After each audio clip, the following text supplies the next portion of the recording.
Good evening and salutations, my Days of Our Lives fans.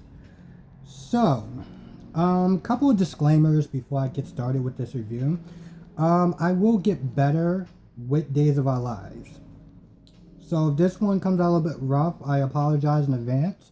The reason why I say this is because there's a lot of backstory.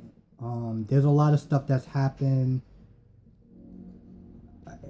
a while, like maybe a couple of days or a couple of weeks ago that when I was sitting there watching it, I was like, this person was kidnapped, this person was framed, what's going on? Who is this person? Who is that person?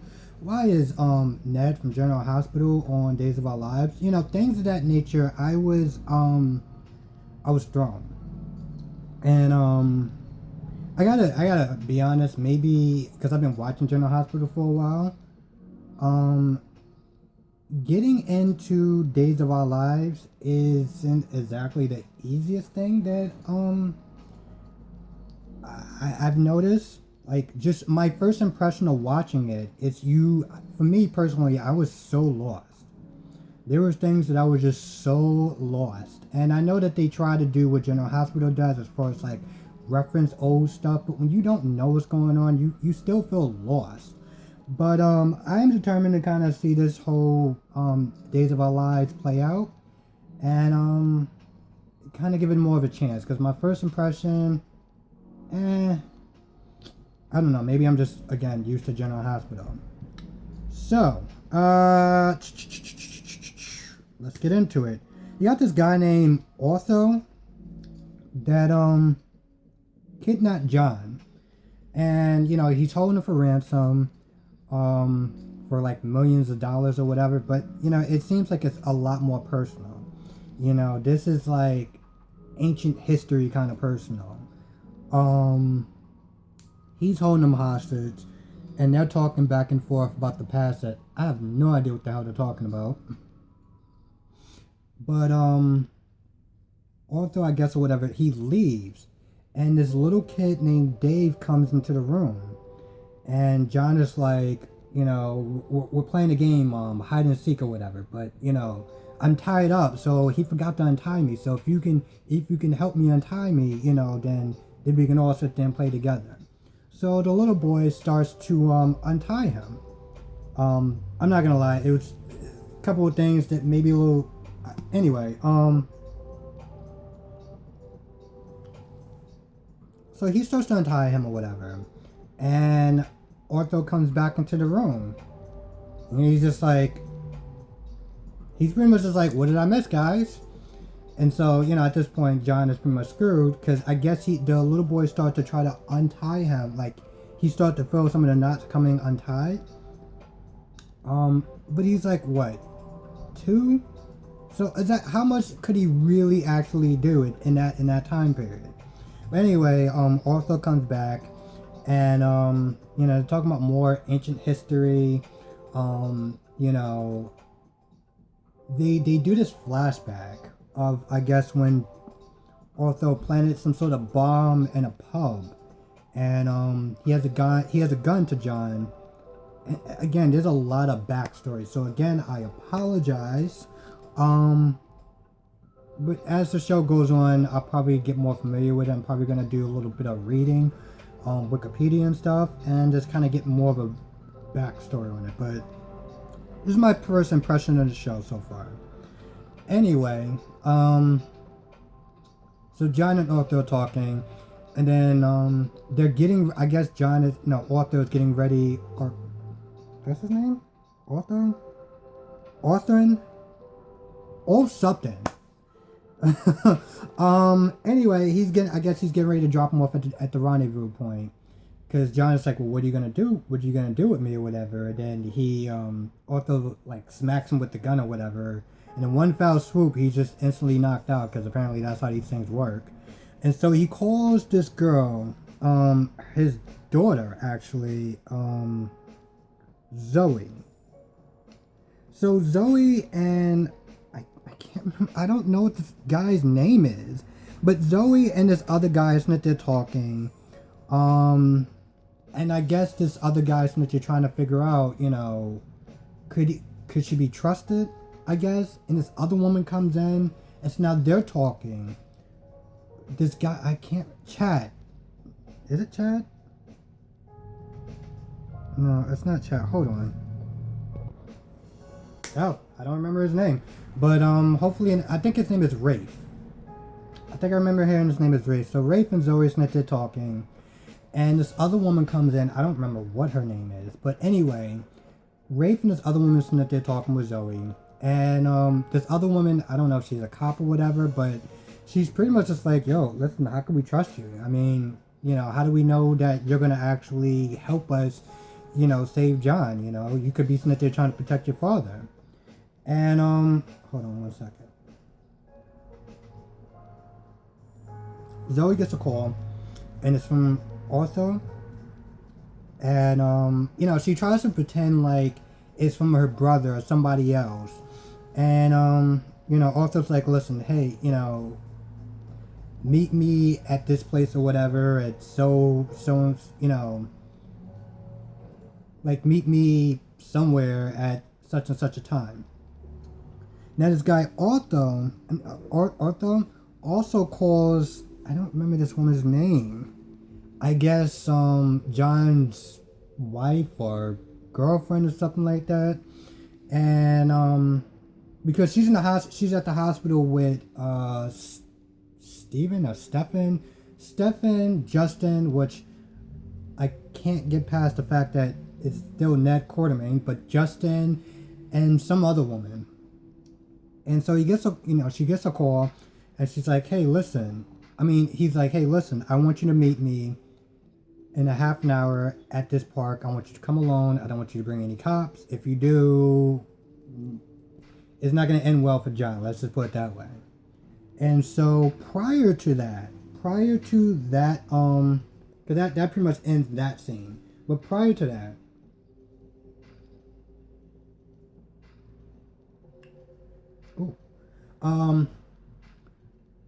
Justin and this blonde woman, I don't remember what her name is, but they're talking. And Justin's a little kind of upset because apparently this woman was talking to some guy and basically was professing her love in a way. Basically saying that, you know, no other guy will ever hold a candle to you. Or like, no, you're irreplaceable. No other guy could like measure up to you. Can measure up to our love or something like that. Something along those lines. And so he was, you know, Justin was feeling some sort of way because he's like, yo, listen, so what am I? Like, what are we doing, you know? You basically said that this guy that you were in love with or whatever, no other man is ever going to hold a candle to any guy that you meet. So what are we doing? And, you know, she explained that pretty much basically saying, listen, you know, that love, you know, no one's going to sit there and take his place, but we're not, you know, I'm not asking you to be him. I'm asking you to be yourself. I'm loving you for who you are. And, you know, at the end, Justin just kind of feels like an ass because he's like, you know, feeling all jealous or whatever and just kind of taking those words and like blowing it out of proportion.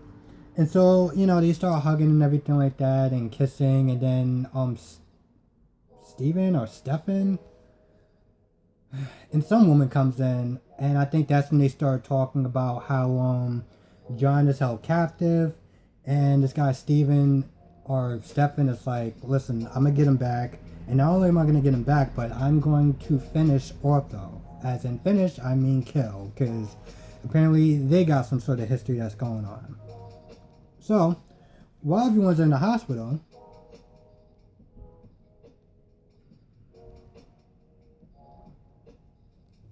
Abigail's also in the hospital.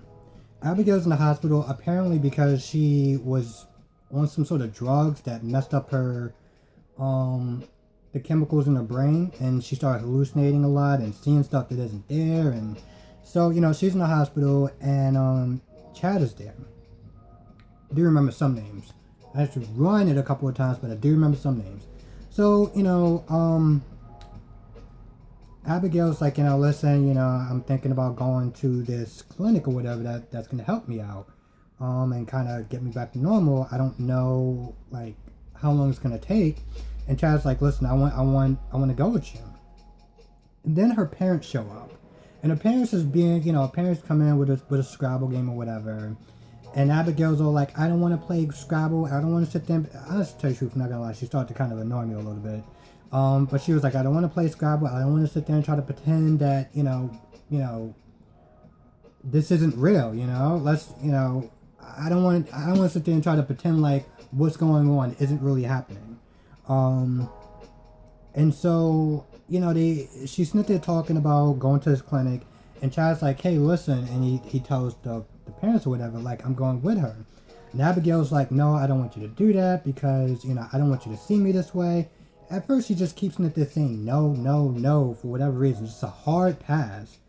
And finally, she's like, listen, I don't want you to see me break down like I did before. And my, I don't want you to see me that way again. And plus, I want you to be there for the kids, and I don't know how long this is going to sit there and take. And so, Chad is all like, no, I'm going. And the parents like, he wants to support you. And finally, this doctor comes in.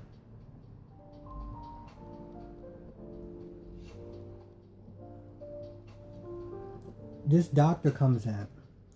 And she's like, listen, if you don't decide to go by tomorrow, we're going to have to give you a spot to somebody else.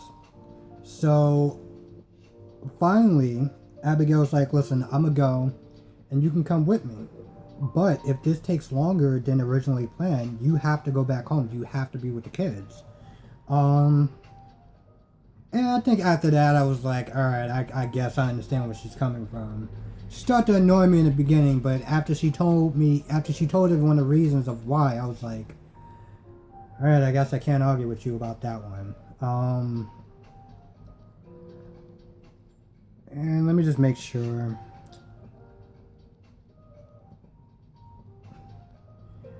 Honestly, to tell you the truth, I think that's really about it. The biggest thing that was going on was John being held captive by this guy named Ortho, or I'm gonna call him O for right now. This guy, O, is keeping this guy, captive. And at first I was like, this, he was talking to him so personal, like, this was more than just about the money and stuff like that. Because John was like, listen, if you kill me, you're not gonna see a dime of that money.